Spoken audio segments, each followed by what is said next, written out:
taxes. Nobody ever explained to me what taxes were. When they were being taken out my check, I didn't understand why. And then when I got to a position where they told me what to do so they wouldn't take them out of my check so I could pay them, I never paid them. Nobody ever told me that these were responsible things that I had to prepare for. My world was flipped upside down when bills came. I went and I decided to get a place of my own because I had to be on my own because I didn't want to be with my mom. And I wasn't prepared to pay rent over the course of month to month and being on time with it. Credit cards were given to me because I was on a community college campus and I ran all that shit up. That was gay. Everything that was financial, I did wrong. And the reason why I did it wrong is because nobody told me the importance of doing right. Nobody explained to me how valuable credit was and would be to my future. Nobody explained to me that the world of ownership would be impossible with destroyed credit. Nobody explained to me that comes from the things that you have yet to see. And if you're preparing for those things, well, life gets better. I wasn't preparing for shit. So when I was your age, I was reckless, frivolous, not in life, but in understanding. And I want to say that again, in understanding. We take the opportunities that life presents for granted because we just go day to day. When you go day to day, life goes fast. You look up, you're 25, you go, what am I doing? Shit, wait a minute. Hold on now, wait, what am I doing? There's no worse feeling than seeing people around you be productive. Be productive and proactive. And you look up and you remember when you guys were at the same place in life. When you guys could have made the same left or right turn and you choose to go in a direction that took you down a winding road. There's no worse feeling than that. I got lucky. I got opportunity 2, 3, and 4. But I'm going to be honest with you.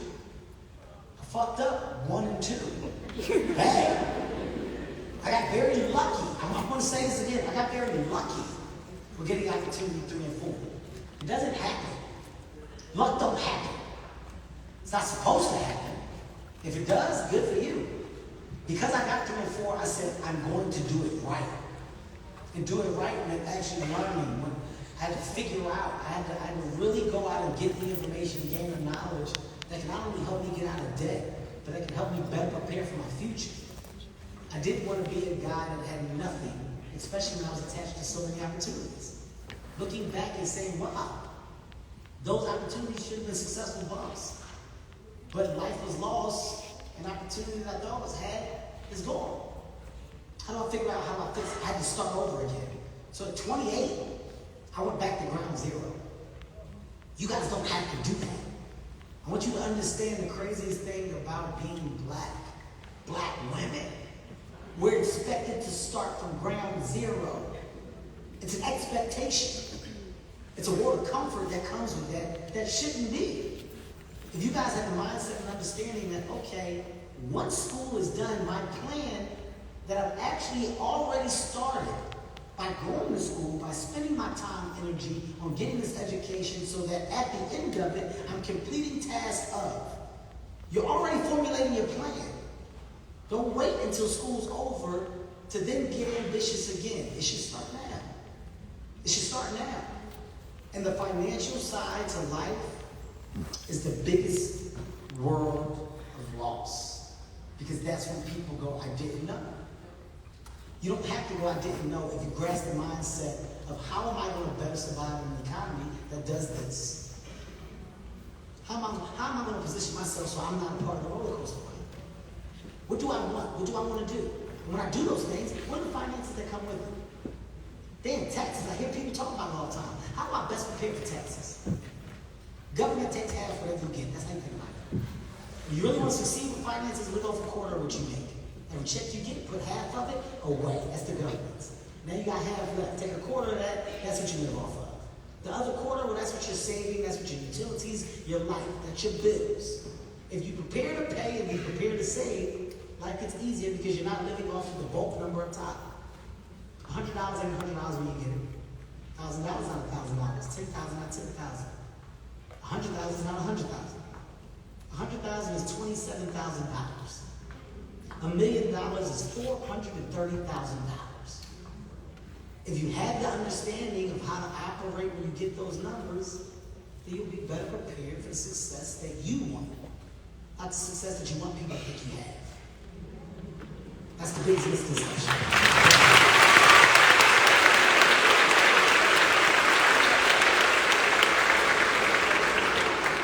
Thank you for that. So starting from 0 at age 28, how does that inform or how does that lead to your partnership with JPMorgan and Chase?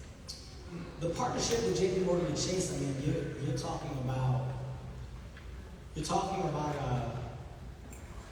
I'm 43, so we're talking about 11 years, almost 12 years.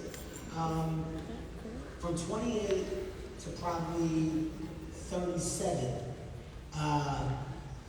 the start over came with this crazy drive to achieve ownership. I realized that I was working, but I said I'm working for other people. By the way, which is not bad. I want to make that very clear.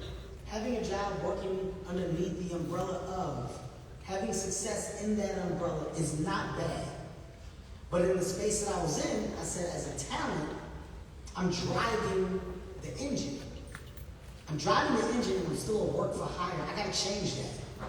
Because if they ever decide to no longer hire me, or if they ever decide to no longer give me a job, well, how do I make money? I gotta figure out how to own this shit. So that way, with or without the job, I make money. I always got a ground to stand on. That's when the idea of company came. That's when the idea of production. That's when the idea of development came. After understanding that, well, then it started to change a little bit. Now I'm producing, now I'm navigating differently. I'm still a work for hire, but I understand the business a little more. Okay, I got the business down. Fuck. Okay, cool. Companies start to change. Now the company formulates, we become an entity where we control and navigate the space of media. We're a full functioning media machine. We develop IP, television, radio, movies, scripted, unscripted, etc. But now we're a real business. Okay, now the success is matching my stardom. I like this space. But now the care changes. Because now as I'm getting all this information, I'm realizing that damn, I'm only getting this information because of the rooms that I'm in. By the way, not a lot of people look like me in these rooms. I'm one of in these rooms. And you take away my superstardom, I'm not in the rooms. Nobody that looks like me would be in the rooms. You gotta be the highest of the high to be in the rooms. So now the conversation changes for me, and I said, well, how do I change that? How do I go take all this information I was given and best provide it or become a outsource of here's what you gotta do, here's how you do it. I gotta align myself that's gonna back that. JPMorgan Chase has done an amazing job of being an advocate for change in financial literacy. They've pushed a conversation of amplifying Black opportunities for entrepreneurs.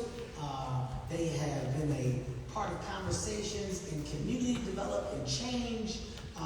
When it comes to the world of the world of finance, JPMorgan Chase said, how do we best serve a community that we know is being avoided? They put their money where their mouth is. And that, to me, that's the word of a great partner. So my stance with them isn't one of ambassador. It's easy for me to be an ambassador. It's easy for me just to do a commercial. No, you get me, and you gotta let me do more. You gotta put me in front of my people so I can talk to my people in a way that I know my people are gonna receive my information. Because right now you're sending the wrong people to deliver these messages. You don't have no fucking experience in going over and going on. So the conversation, the alignment, it comes with truth, transparency, and authenticity. My life ain't perfect. From the outside it is. It ain't. It wasn't. The financial ups and downs are ones that I had to recover from. And now being a part of a financial institution and having some alignment with them and saying, you got to make sure you do your job and being a source of information because it's not given to us. We don't get it. So how do we best get it? So myself, along with some other partners that we have, along with some amazing financial spokesmen, we're trying our best to get to our communities, get to our people, and have the conversation that we know we desperately need. This conversation should come to you guys at the time that it is, which is right now, for you to understand that you do not have this mindset of winning, of understanding what you're going to do when you win, and understanding how you're going to navigate your finances or the world of what's going to come. I promise you, the hard work that you're putting in now, it will go to waste because you'll find yourself starting over and it won't have anything to do with the thing that you put your time and energy into. You're already doing the work to win. It's about what you do when you get the win. When they hand you that first check, if you're not prepared to spend that money correctly, then what the fuck you do the work for? What you bust your ass for? What's the 4 years here for? What's the grad side of it? What's all the work for? And when you get the check that's attached to it, and the first thing you do is go out and buy a car, go buy a chain, and you get the shoes in the purse. And then you look up and I'm waiting on my next check. Like, what do you do? What's the plan? If you don't have the plan, if you don't have the logic and the grounded understanding to what your reality will be, you lose. I don't say it because I think it. I say it because I lost. First big check I got, $225,000. You know what I said? I told my mom, it's all. I'm rich. I'm getting you a house. I'm getting dad a house. I have no understanding for money. I'm like, yo, I'm getting you a house. I'm getting dad a house. Everybody, we out. We good. It's $225,000. I'm talking like it's $17 million. No. That check was going in 10 days. Go on. I had throwback jerseys and Air Force Ones. You couldn't tell me shit, but I cannot tell you where that money is. Then it came later on. End of year, Kevin, you gotta pay the taxes. What taxes? Who is that?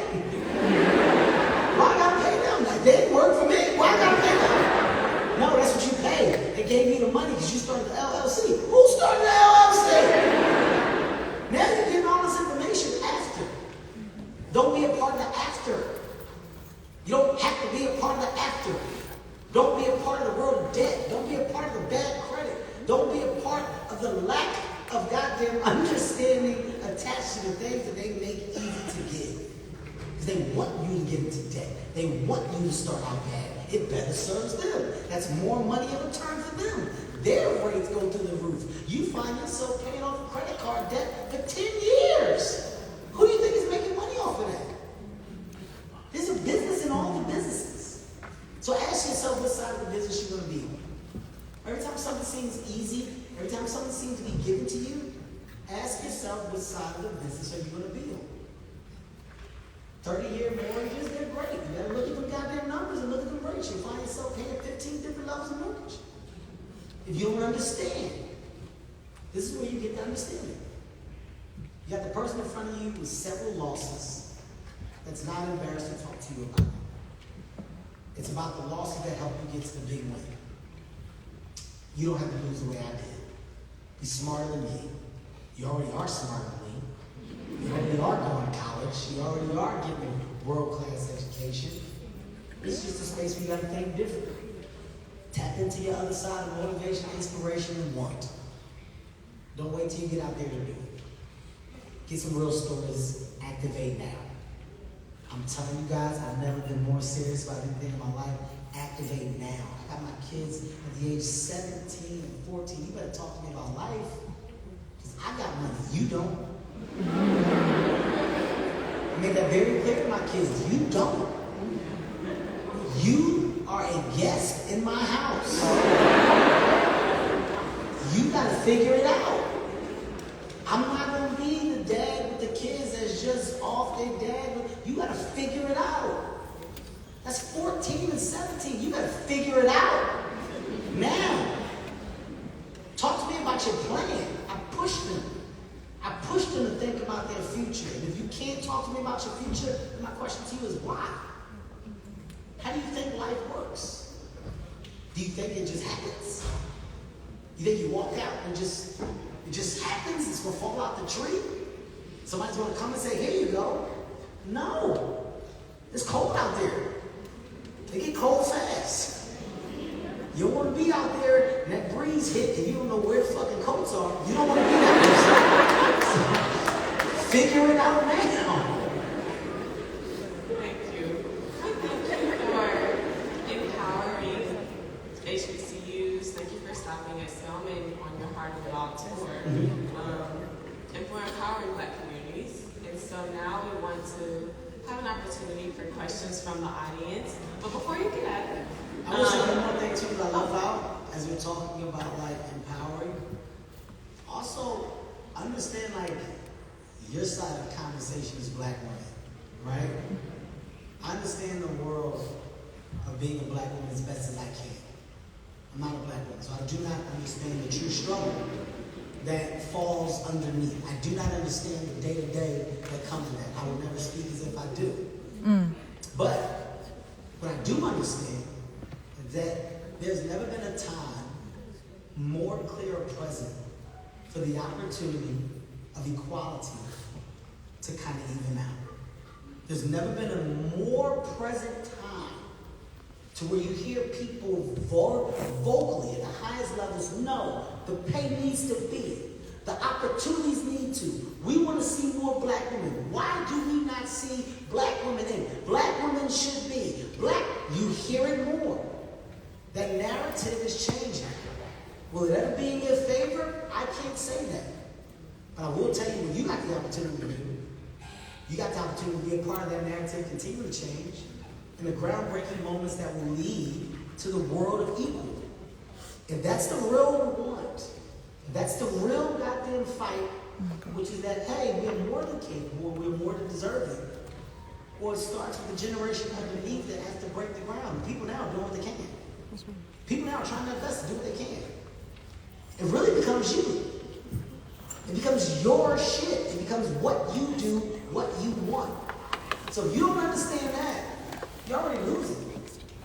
If you don't understand that your job is to break ground, break change, break mold, so that the kids underneath you and the kids underneath those kids aren't having the same conversation as you. It's my job, within my profession, when I was told Black movies and Black comedies don't translate globally. Black stars aren't international. We can't do whatever. It's my job to do what the fuck I can to change that narrative so that the Black comments and the Black entertainers coming underneath me didn't sit in the office and have the same thing I did. That's my responsibility. You got a responsibility. Don't think you don't. Don't think you sit here as women of color and you can just aimlessly go and walk about life. No. Your responsibility is to win, change a narrative, break new ground, create the world of opportunity, not just a success, but in financial understanding, and change the gap in the economy based off of what you did. If you don't do, then the conversation, it just continues. Do you want that? Or do you want to be a part of the change?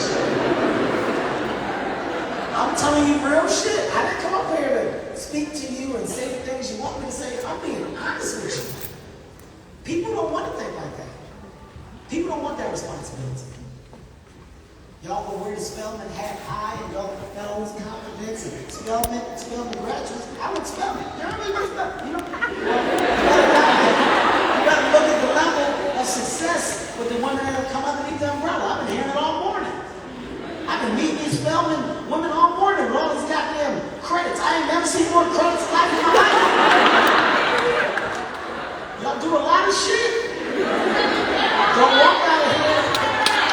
There you go.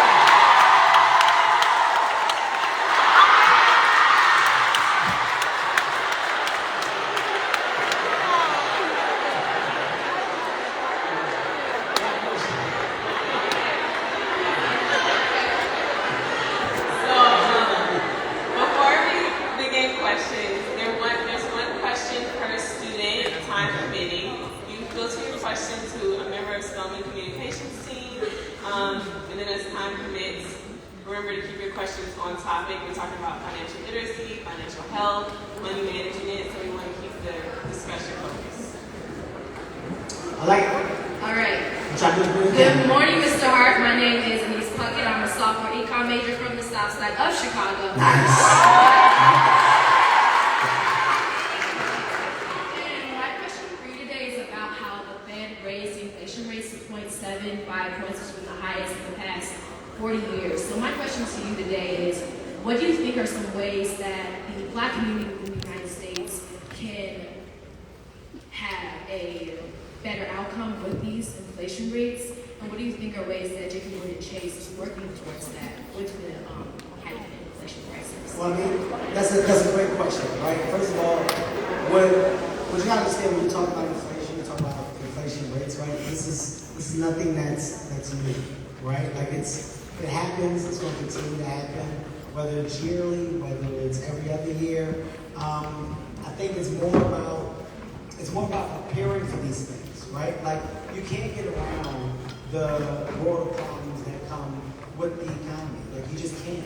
But what we can do is understand that when these things hit, when these earthquakes present themselves, we should have what we would consider to be, I call my financial earthquake kit. Right? If the pandemic didn't show you anything else, it showed you that the world can get rocked. Shit can change fast, right? And if and when that change comes, we were all left in a position of, oh my God, what now? What are we going to do now? Now, granted, the economy tried to do some things that act as relief and give some clearance to people, to communities, to business owners, etc. But the real thing, the real understanding and takeaway is your preparation for any downfall should be something that's considered, right? So what JPMorgan Chase and what any other financial institution should do, and what I know for a fact that this one is doing, is just better giving you the tools to understand how to put away properly, how to take your finances and move shit around so that it doesn't just sit in one pot, how to make money on your money, right? That's the only way to really prepare. Now, outside of that, and I don't want to make the questions or answers too long, the other ways that they can support, that they can fix, well, is create programs that amplify the opportunities in our communities, right? In Black communities that are culture specific to us, supporting entrepreneurs, supporting the young generation of creators, supporting that world of want and will and the idea and task of, I want to create and own something. I did the work, here's the due diligence. Here's a financial institution that is now embedding and implementing money into so that you can better do the things you want. That's the task that I know is at hand. That's the job that they've been doing. And I think even within that, you still get back to step one, which is you still got to prepare for those fucking storms. You got to put away, you got to save, you got to invest, right? You have to make your money make money. Money sitting has no value. It has no value.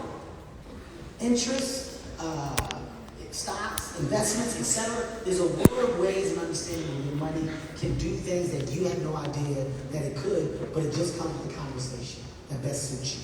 Thank you, Mr. Hart, for your response and for being here today. All right, thank you.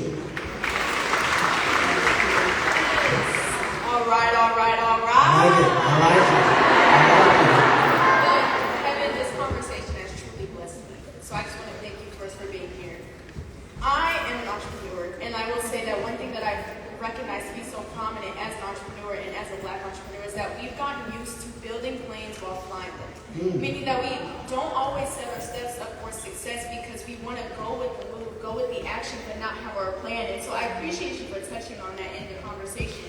But one of my questions for you is, what additional steps have you taken in your journey as a business owner and as an entrepreneur to kind of navigate and combat that financial ignorance in entrepreneurship?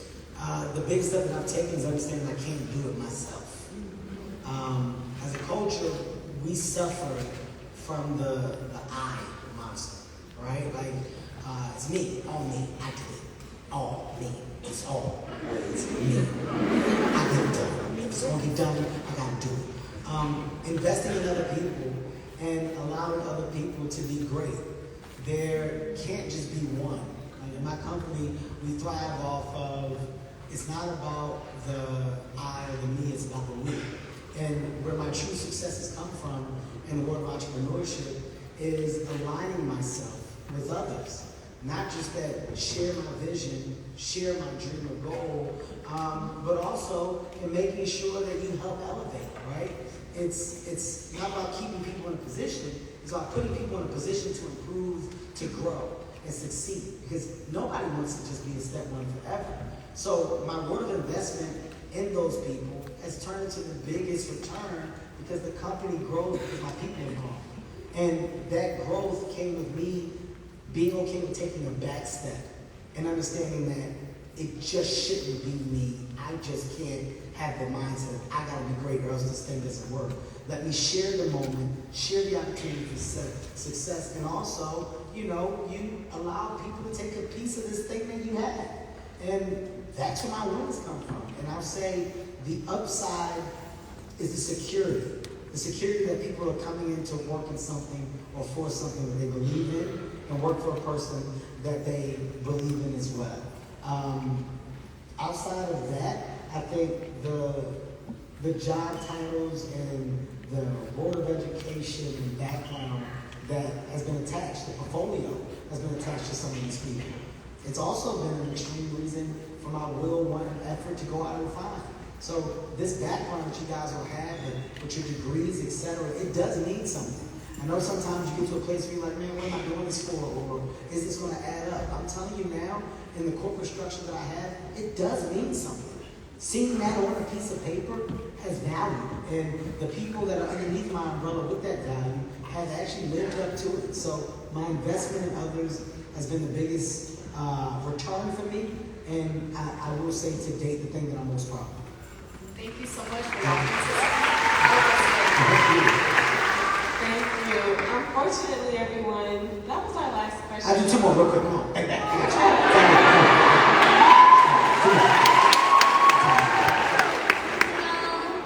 Kevin and Naya. I just want to say thank you again for being here, and I love your work. My name is Destiny Jones. I'm a sophomore biology major. I'm a pre-med check from Houston. My question, this is a question that I've had for a while and really just didn't know who I could ask.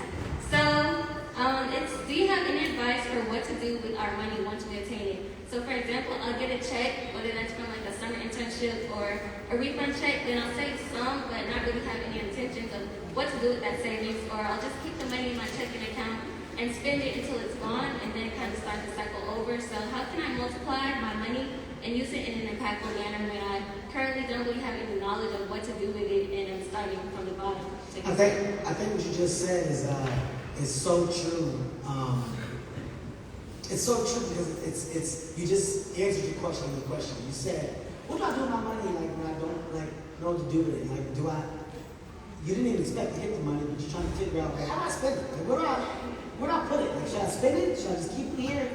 If you had no task at hand when you got the money, well, that money can sit somewhere and grow, right? Like if there is no reason or want in saying this big chunk should go to said thing. If you're not paying anything off, if you're not buying anything that's of value and of need for you today, then that money can sit in the CD for the 4 years that you're in school. And when you get out of school, all right, you know what, man, I know I want a place to live. I'm not going to be ready to buy. I'm a rent. But then, you know what, that money I put in the CD over the last 4 years, it grew a little bit. This can knock out my first year of rent at said place. So I'm living now rent-free for that year. Thinking like that changes the trajectory of what you want to do when you complete. Something as small as just putting it up. I'm going to put it up over here. I'm not going to touch it. I didn't expect to get it, but then now that I have it, I'm just going to sit over here. Take a little bit till you have some fun. Everybody wants fun. I'm not saying don't have fun. I'm not saying don't live your life. I'm saying you can do that, but do it in moderation. You don't have to be excessive with it. So then any check that you get, putting something to the side in a space where you can forget about it and later come to it when you know and have clarity on what you want to do, you'll be much happier. That's why people have retirement funds. That's why people put money away for 15 years, 20 years. And they go, you know what, I'm done work. And they look over here at this fund and they go, holy shit, for 20 years, look at the money I made on my money. I'm gonna go sit down. I'm going to Boca Raton, Florida, and sit on a porch every day. Whatever that thing is, you got it over there because you prepared for that moment. So prepare for the moment. Prepare for something that you're identifying as a moment. Whether it's the end of school moment, whether it's the year after you're finished in school moment, whatever it is, have some type of understanding to what it is that you're trying to do and want to do, and you'll better be able to navigate your money correctly. It's when people don't have direction that they make the biggest mistakes. Formulate your direction. Get your map, your road plan. That way you know what you're navigating. All right? Okay, thank you so much. You're welcome. Hurry up, I gotta go. I'm so sorry. Hi, first I want to say thank you so much for being here. My name is Asha Brown. Okay, not too much. My question for you is, as we're emphasizing financial literacy in Black communities, the bulk of the Black population doesn't have the privilege of attending HBCUs. Do you have a plan to reach them? You know, my plan is what you're seeing now. I'm executing on my plan, right? You're making the HBCUs more of an attraction. If you notice, the conversation attached to HBCUs today, once again, is amplified. It's growing, right? Now, we talked, me and Dr. Gale talked earlier, you know, the problem that is attached to HBCUs is not going away. It's the financial support. We all know that, right? We all know that we're underfunded. We all know that the world of raising money, it needs to be amplified. But what we also know is that the popularity attached to being at an HBCU, going to an HBCU, understanding the educational opportunities of HBCU, understanding the opportunities in life that come from being a part of HBCUs is becoming more of a narrative. And a narrative that more people are talking about on major platforms. The work that Deion Sanders has done by making it an attraction, not just because of the world of sport, but because of the world of opportunity, the world of business, the world of education. You have people at the highest levels making kids understand that don't ignore our culture, our people, and the opportunities that come from the things we build. Make it an attraction for you. So your success comes from the world of that you're in, right? My success comes from coming here, being here, having a conversation, having a why and a reason behind my conversation, and the kids receiving information. I didn't come here and this was a mess. I'm not having a hard time talking to y'all. Y'all listening to the shit that I'm saying because you want the information, because you want the knowledge, and you want the bright futures. That's what HBCUs are built off of, and that's what they're about. So my job is just making sure that our culture understands that in the best way possible. By being the foot on the ground and visiting and doing what I can for our culture, our community, and our region. So that's my job. That's how I get my value. That's how I'm best used. Okay? Before I go, I'm about to get out of here, but before I go, I do want to say I love the cockiness. It's attached. I love the cockiness that's attached to coming here, that's attached to graduating from here. I love the wins that come from here. I love the stories that are attached to so much success. I want to shout out one of your own who is the reason why I'm here, who is the reason for my partnership with Chase. Through the hard work that she's done, it's manifested into so much more. Ariel, stand up, Ariel, so you can see you.